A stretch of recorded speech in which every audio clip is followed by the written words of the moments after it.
Hello friends, मैं रवि स्वागत करता हूं अपने चैनल रवि स्टडी जोन में। तो दोस्तों, कैसी चल रही है आप लोग की तैयारी? आई होप आप लोग अच्छे से तैयारी कर रहे होंगे। तो देखिए, आज मैं सर्वे का पार्ट 3 लेकर आया हूं। इससे पहले मैं 2 वीडियो करा चुका हूं, पार्ट 1 और पार्ट 2। ये मेरा पार्ट 3 है। अगर आप लोग नहीं देखे हैं तो प्लेलिस्ट में जाकर देख लीजिए और हमारे चैनल को सब्सक्राइब कीजिए, लाइक कीजिए, शेयर कीजिए। ठीक है, तो चलते हैं क्वेश्चन की ओर। देखिए हमारा पहला सवाल,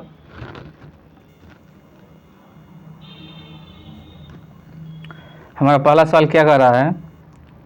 विच of the following is the longest? इनमें से सबसे लंबी रेखा कौन सी है? A base line, B tie line, C check line या D both base and tie line? बताइए कौन सी होगी। तो देखिए, कोई भी फिगर, मतलब कि किसी भी फिगर का, मतलब कि कोई भी ऑब्जेक्ट का एग्जैक्ट लोकेशन फाइंड करने के लिए हम कोई फ्रेमवर्क तैयार करते हैं। उस फ्रेमवर्क में उस ऑब्जेक्ट को इंक्लूड करते हैं, तब जाकर हम उसका एग्जैक्ट डिटेल फाइंड करते हैं। ठीक है, तो मान लीजिए जो हम फ्रेमवर्क तैयार करेंगे, ये हमारा फ्रेमवर्क हुआ। ठीक, यहाँ ये आपका ए पॉइंट, ये बी, ये सी, ये डी। ठीक है, अब ए सी से जो लाइन गई है ये हमारी होती है बेस लाइन। ठीक है, बेस लाइन। ठीक, और A D, B C, A B और बी सी, ये हमारी मेन लाइन होती है। ठीक है, मेन लाइन। ठीक है, और देखिए सी से एक लाइन ड्रॉ करते हैं और बी से नाम देते हैं सी आई और बी जे, ये हमारी होती है चेक लाइन। और पूछा है क्वेश्चन में क्या, सबसे लंबी लाइन। ठीक है, तो सबसे लंबी लाइन हमारी कौन सी होगी? ये ए सी। ठीक है, बेस लाइन। और देखिए मान लीजिए एक यहाँ पर होता है क्या, एक टाई स्टेशन, कहीं भी दो, यहाँ पे नहीं, कहीं भी 2 पॉइंट एस्टेब्लिश कर लेंगे मेन लाइन पर। ठीक है, जैसे मेन लाइन है इस पर एक पॉइंट रख लेंगे, यहाँ पे मेन लाइन है इस पर एक पॉइंट रख लिए, तो ये हमारा क्या हो गया, टाई स्टेशन। Tie station. ठीक है, टाई स्टेशन हो गया दोनों। और टाई स्टेशन को मिलाकर ही जो लाइन ड्रा करते हैं यही हमारी हो जाती है टाई लाइन। ठीक है, यही हमारी हो जाती है टाई लाइन। ठीक, तो देखिए कोई भी, जैसे कि रोड पास होता है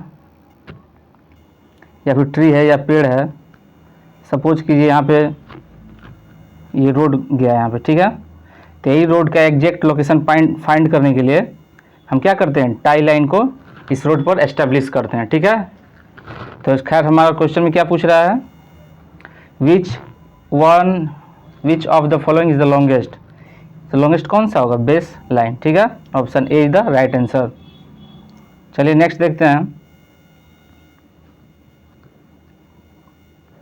नेक्स्ट क्वेश्चन हमारा क्या बोला, the distance between steps for measuring downhill to obtain better accuracy. नीचे की ओर मापते हुए बेहतर परिशुद्धता के लिए कदमों के बीच की दूरी।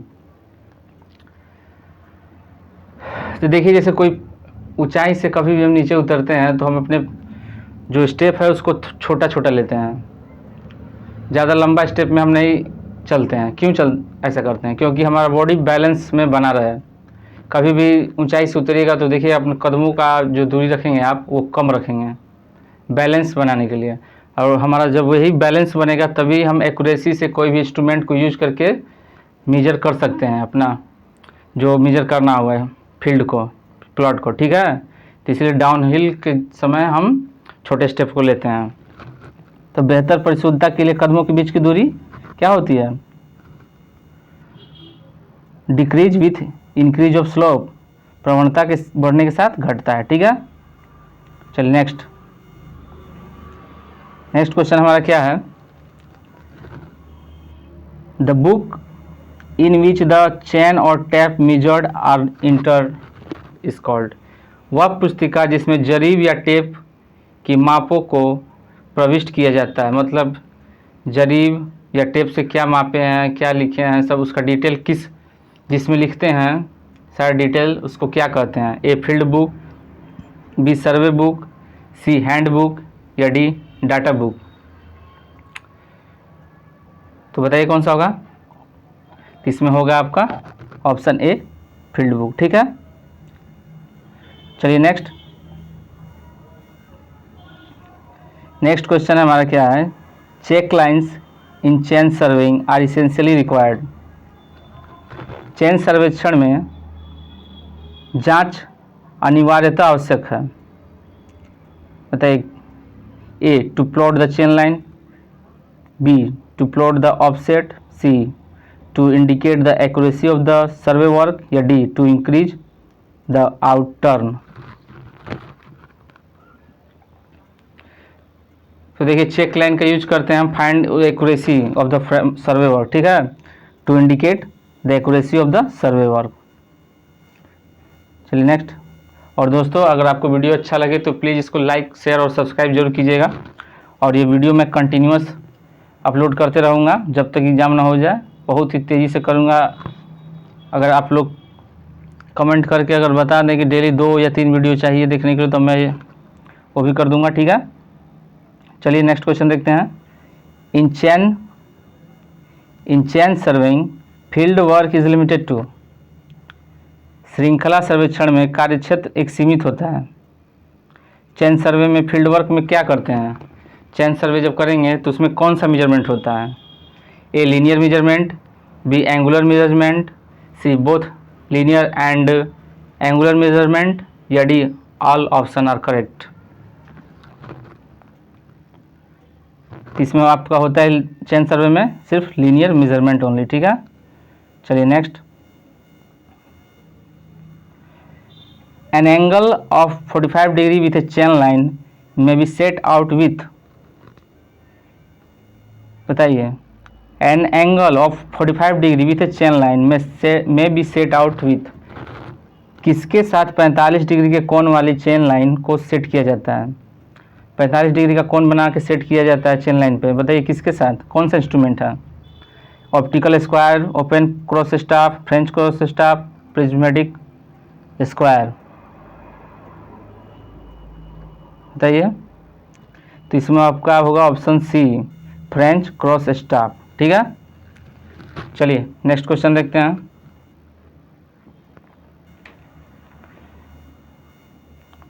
हमारा अगला सवाल।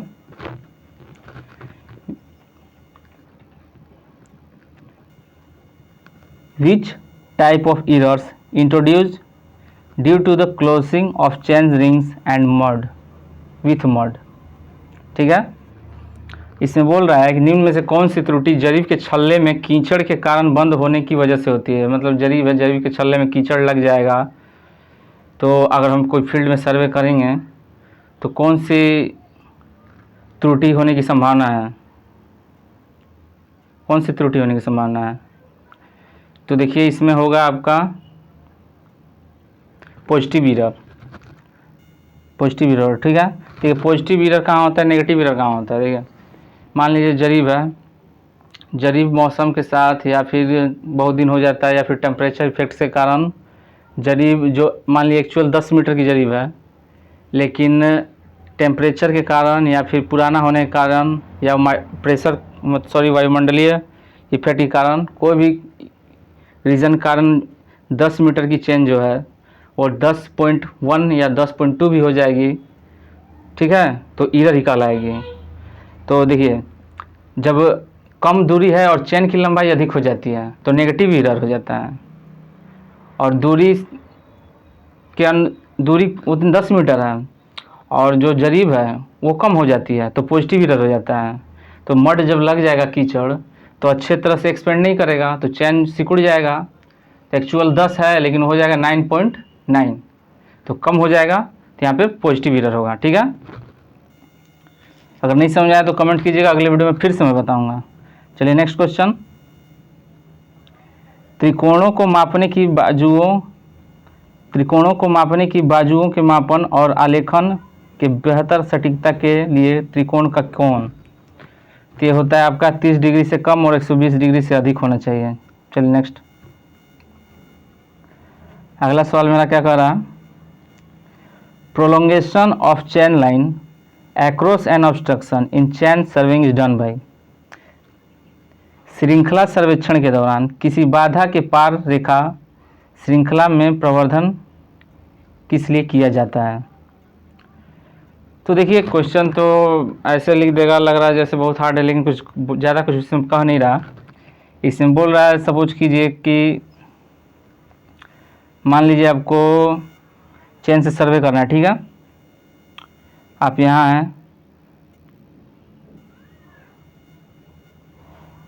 हैं, आपको एक चेन से सर्वे करना है और बीच में एक ऑब्स्टेकल आ गया, बाधा, ठीक है। यहाँ पे पत्थर है या फिर बिल्डिंग है या फिर कोई भी बाधा आ गई, और आपको यहाँ तक ये आपको मेज़र करना है। तो कैसे मेज़र कीजिएगा, तो यहाँ पे पाइथागोरस थ्योरम का यूज करते हैं। आपको पहले यहाँ पर ऐसे जाना होगा और फिर आपको ऐसे आना होगा, ठीक है। तो यहाँ पे 90 डिग्री बन गया। अब 90 डिग्री बन गया तो यहाँ पाइथागोरस थ्योरम यूज कर लेंगे। आपको ये दूरी मेजर कर लीजिएगा और ये दूरी जब मेजर कर लीजिएगा तो दो डिस्टेंस जब पता होगा तो तीसरा डिस्टेंस हम पाइथागोरस थ्योरम से फाइंड कर सकते हैं। तो यही तो क्या, ये परपेंडिकुलर हुआ ना, तो यही क्वेश्चन मैं आपका बोल रहा हूँ।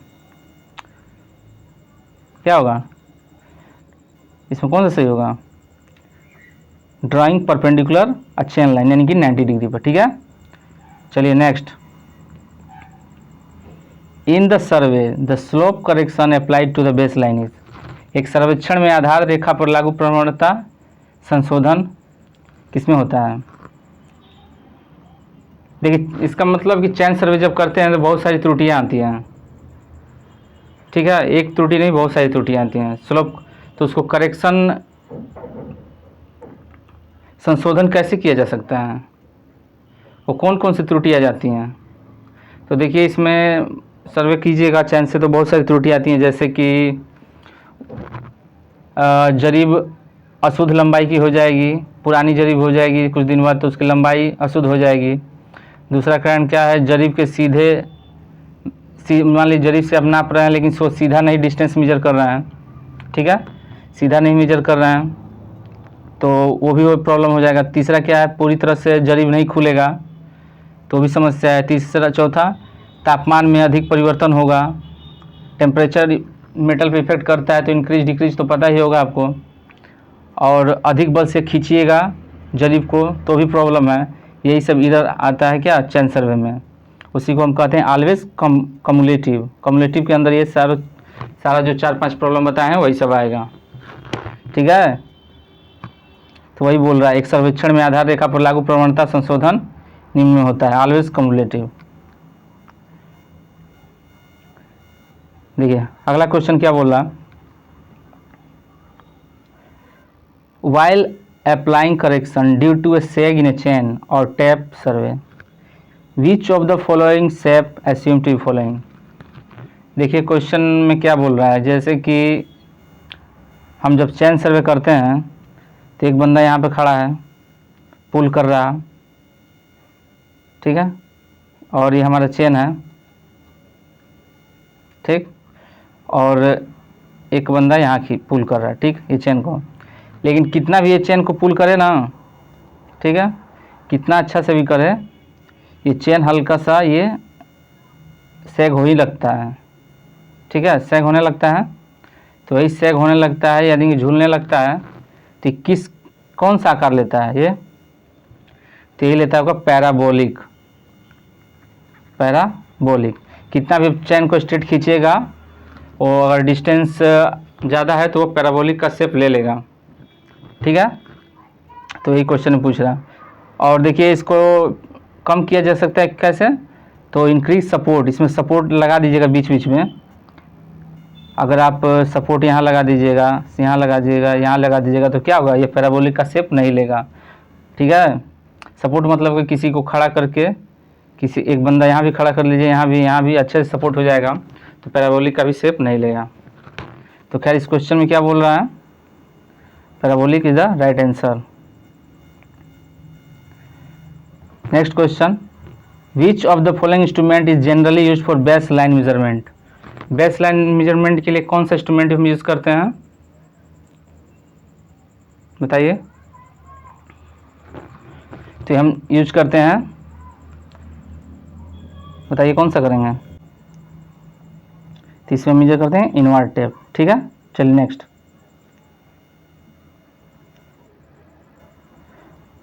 अगला सवाल हमारा,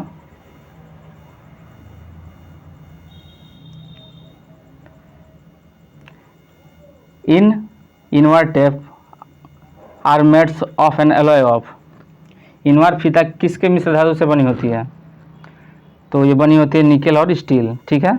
इसमें निकेल की मात्रा होती है, कितनी होती है निकेल की मात्रा, निकेल की मात्रा आपकी होती है 36% और स्टील की मात्रा होती है 64%, वही मिलकर बनाता है इनवर्ट टेप। चलिए नेक्स्ट, द सैग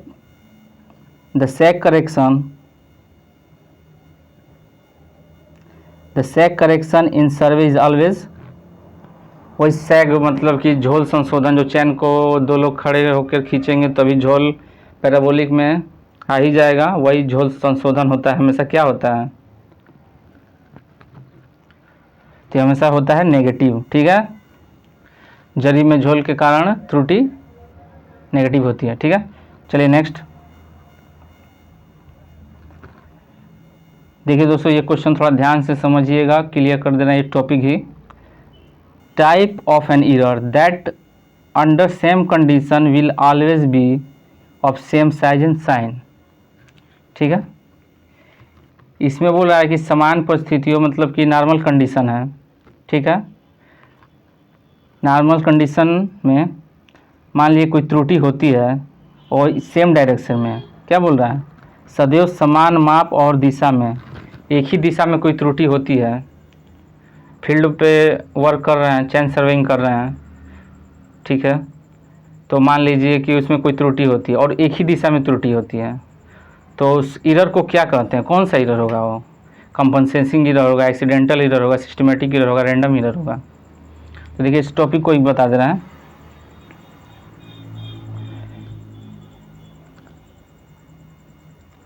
क्या होता है, जैसे कि एरर हमारा दो होता है, एक सिस्टमेटिक होता है, एक रैंडम एरर होता है, ठीक है।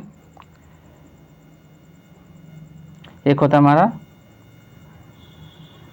सिस्टमेटिक एरर और एक होता है हमारा रैंडम एरर, ठीक। और सिस्टमेटिक एरर का एक पार्ट है इंस्ट्रूमेंट एरर,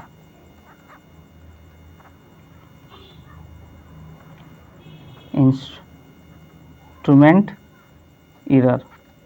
देखिए इंस्ट्रूमेंट एरर में क्या होता है, इंस्ट्रूमेंट से कोई त्रुटि हो जाती है या फिर इंस्ट्रूमेंट में कोई फॉल्ट होता है, तो वही हमारा इंस्ट्रूमेंट एरर कहलाता है। इंस्ट्रूमेंट मतलब उपकरण। और दूसरा हमारा होता है पर्सनल एरर,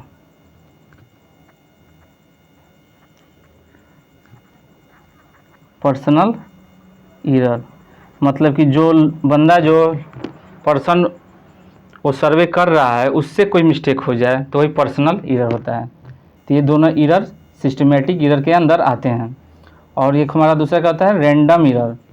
रैंडम एरर का मतलब होता है कि अचानक कोई एरर हो जाए, सडन कोई एरर आ जाए, जैसे कि अर्थक्वेक हुआ, वोल्टेज बढ़ गया, कोई जो इंस्ट्रूमेंट है उसमें फ्लक्चुएशन होने लगा, ठीक है, ये सब होने लगा, अचानक होने लगा, तो ये सडन जो एरर होता है उसी को हम रैंडम एरर कहते हैं। और यही जो सिस्टमेटिक एरर है, यही हमारा क्या होता है, वन साइडेड एरर कहलाता है। ये क्या होता है, systematic error, one sided error, one sided error और वन डायरेक्शन, ठीक है। सिस्टमेटिक एरर को ही कहते हैं वन साइडेड एरर और इन वन डायरेक्शन। तो क्वेश्चन में क्या पूछ रहा है, वन डायरेक्शन यानी कि सिस्टमेटिक एरर, ठीक है। सिस्टमेटिक एरर होता है वन डायरेक्शन में और वन साइडेड होता है, ठीक है।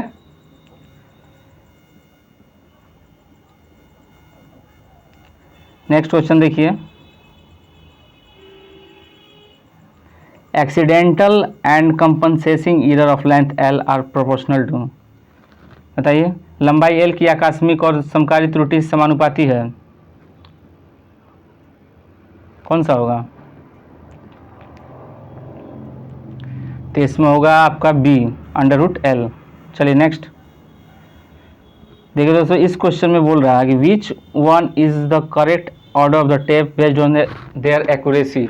मतलब कौन कितना सटीक मापन करता है, एक्यूरेसी उसकी अच्छी है, शुद्ध एक्यूरेसी है, उसके क्रम में क्या बोल रहा है, इंक्रीजिंग में डिक्रीजिंग में, कौन से क्रम सही है, सही में बोल रहा है मतलब कि बड़े से छोटे में बताना है, ठीक है। तो सबसे ज़्यादा एक्यूरेसी किस में है, आपको पता होगा इनवार टेप, ठीक है, कौन सा होगा, इनवार टेप, उसके बाद स्टील टेप, उसके बाद मेटालिक टेप, उसके बाद लीनियर टेप, ठीक है, इसका बी आपका सही होगा। देखिए बताइए अगला क्वेश्चन कौन सा होगा, विच of the following instrument is used for setting out right angles.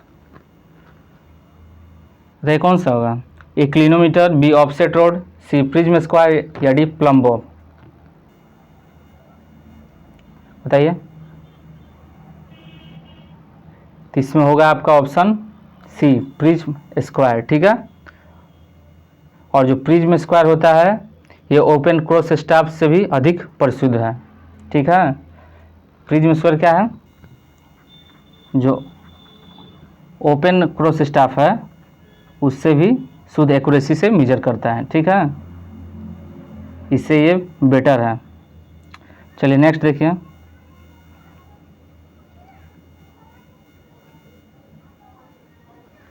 The length of A ranging rod should be. Ranging rod की लेंथ कितनी है, बताइए कितनी होगी। तो ये होती है ऑप्शन बी 2 to 3 मीटर, ठीक है। रेंजिंग रोड क्या होता है, रेंजिंग रोड, देखिए रेंजिंग रोड होता है एक ऑफसेट रोड होता है। तो रेंजिंग रोड जो होता है, मान लीजिए कि बता रहे हैं, पहले डिफिनेशन सुन लीजिए, ranging rod are use to establish intermediate point between points along a straight line. कहने का मतलब कि एक स्ट्रेट लाइन है, ठीक, दो पॉइंट हैं ए और बी, इसी के बीच में ये कोई इंटरमीडिएट पॉइंट यानी कि बीच में यहाँ पर पॉइंट सी एस्टेब्लिश कर दिए हैं, ठीक है। किसके सहायता से, इसके और इसके सहायता से आप एक कोई बीच में पॉइंट एस्टेब्लिश कर देते हैं, तो वही हमारा रेंजिंग रोड का हेल्प होता है। वही ranging rod are use to मतलब ए और बी दो पॉइंट का यूज करते हैं, यहाँ पर रोड लगाकर यूज करते हैं तीसरा पॉइंट जो बीच में एस्टेब्लिश करने के लिए, ठीक है, स्ट्रेट लाइन में, यही रेंजिंग रोड का काम है। और ऑफसेट रोड क्या होता है, तो इसका डिफिनेशन है, it is a ranging rod, ये भी रेंजिंग रोड है, with slot made at right angle at it have to take perpendicular offset, ठीक है। ऑफसेट रोड में 90 डिग्री मेज़र किया जाता है, ठीक है, 90 डिग्री का समकोण बनाया जाता है, ठीक है, समझ गया क्या। अब चलिए नेक्स्ट देख लेते हैं अगला question, the instrument used for checking out right angles. तो राइट एंगल्स को चेक करना हो तो कौन सा इंस्ट्रूमेंट यूज करते हैं, बताइए कौन सा होगा। तो होगा आपका ऑप्टिकल स्क्वायर, ठीक है। तो दोस्तों देखिए मेरा अगला क्वेश्चन है 1 nautical mile is equal to 1 nautical mile is equal to, बताइए कौन सा होगा, A 1.258 kilometre, B 1.528 kilometre, C 1.852 kilometre या डी 1.825 किलोमीटर। तो इसमें होगा ऑप्शन सी 1.852 किलोमीटर, ठीक है। अगला क्वेश्चन हमारा, direct ranging is possible only when the end station are. एक होता है इनडायरेक्ट रेंजिंग होता है, एक डायरेक्ट रेंजिंग होता है। ठीक है, दो रेंजिंग होता है। कितना समझ में आ गया? पहले इसमें बता लीजिए आप लोग को कौन सही लग रहा।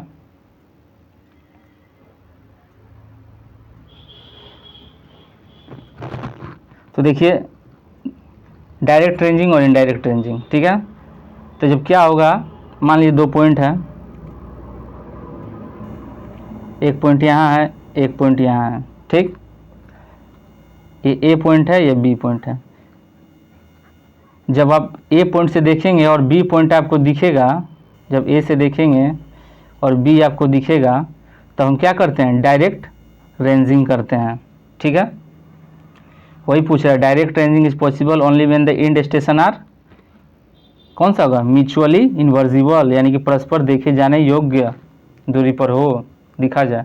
और इनडायरेक्ट रेंजिंग में क्या होगा, यहाँ पे एक पॉइंट है, यहाँ पे एक पॉइंट है, ए और बी। तो जब आप यहाँ से देखिएगा तो आपको ये पॉइंट नहीं दिखेगा, नहीं दिखेगा तो क्या करेंगे, यहाँ पर यहीं पे करेंगे हम इनडायरेक्ट रेंजिंग। इनडायरेक्ट रेंजिंग के बारे में अगले वीडियो में डिटेल से बताएंगे, ठीक है। अभी कई बार इनडायरेक्ट रेंजिंग डायरेक्ट रेंजिंग बताना है, तो समझ गए। और दोस्तों ये मेरा लास्ट क्वेश्चन था, अगर अच्छा लगा तो सब्सक्राइब कीजिए। और आज मैं 1 घंटे या 2 घंटे बाद मैं बिल्डिंग मटेरियल का भी वीडियो अपलोड कर दूंगा, ठीक है, पार्ट 3 उसका। और बने रहिए चैनल से, क्योंकि कल से मैं एक और चैप्टर भी शामिल करूंगा इस दोनों के साथ। बिल्डिंग चल रहा, सर्वे हो रहा और हाइड्रोलिक भी कंबाइन चलेगा, तो आपको बोरिंग भी नहीं होगा, ठीक है। तो मिलते हैं अगले वीडियो में, धन्यवाद।